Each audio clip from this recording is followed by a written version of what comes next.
So today we are going to discuss about a new topic on computational chemistry, that is about basis sets.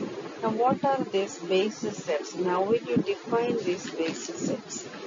Now these basis sets is a set of functions that is used to describe the shape of the orbitals. That is molecular orbitals and entire wave functions are created by taking the clear combination of basis functions. So these basis functions are mainly atom-centered functions which are used to describe atomic orbitals.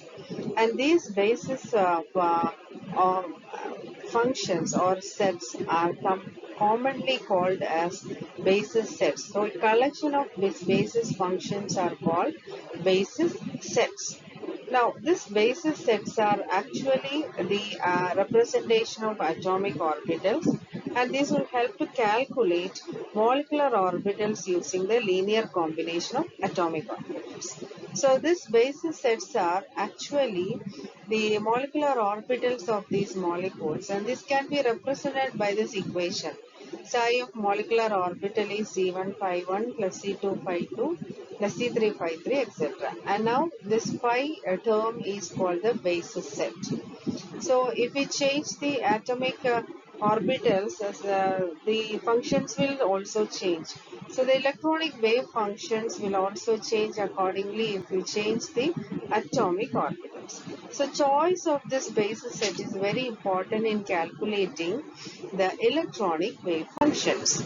Now, what is this basis set is that this basis set is actually used to convert the partial differential equations to algebraic equations. And this is suitable for efficient implementation in the computational chemistry. So if you use a larger basis set, you require higher computational cost, but it is very approximate, or it is very uh, good result will get in the case of these calculations. So basis sets are carefully designed to get the best description. Now these basis sets are divided into two types, that is the minimal basis set and extended basis set. Now we'll discuss what is this minimal basis set and extended basis set. Now minimal basis set will come under this category, that is the Slater type orbitals or the STONG orbitals. That means the involvement of Slater type orbitals along with the Gaussian type orbital. Now we'll discuss what is the Slater type orbital and Gaussian type orbitals. And the next one is the extended basis set. In that case, we'll have a split valence set, polarized set, a diffuse set, zeta uh, and double zeta Slater type orbitals or basis sets. Now we'll discuss first what is this Slater type orbital and Gaussian type orbitals. Now,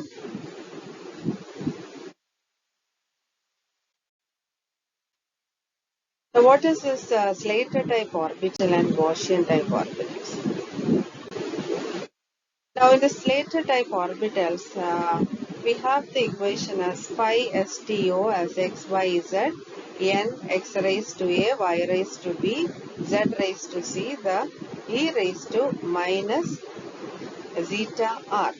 Now these functions, n is a normalization constant which you usually do in the case of wave function equations, and ABC determine the angular momentum value, and this is represented as a plus b plus c, and actually the theta represents the size of the orbitals.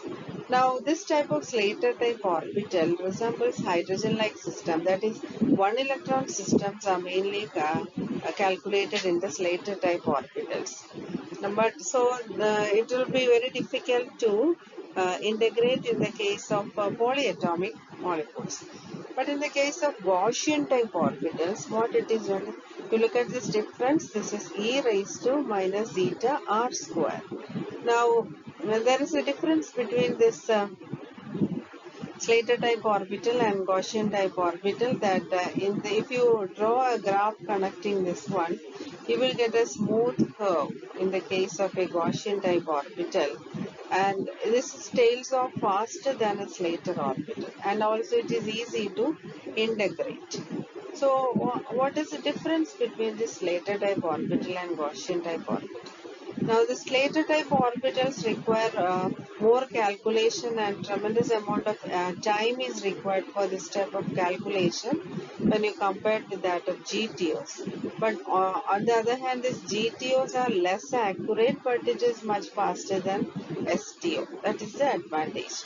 Now, we can add so many GTOs to mimic an STO. That is, one STO can be mimicked, or it can be taken as a sum of all the GTO orbitals. So if you have a one STO orbital, you can have a number of functions of GTO orbitals combined together. So that will be mimicking the one STO orbital. So that is the condition.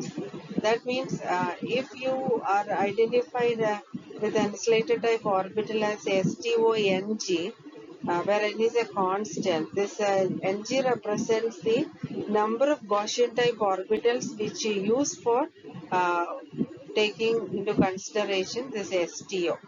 So that means STO3G. If you represent STO3G, it means that for representing this STO, you require 3 Gaussian type orbitals for representing STO. And in the case of STO6G, the 3 and the 6 GTOs are required for representing the STO orbital. That is what is the combination.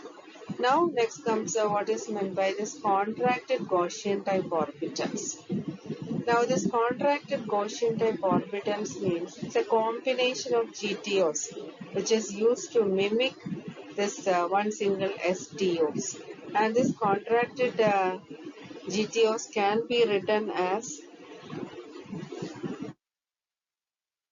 contracted GTO as YZ is n sum of C1 x raised to a, y raised to b, z raised to c, e raised to minus zeta r square. So that is what is called this contracted GTOs. So that means this contracted GTOs can be represented.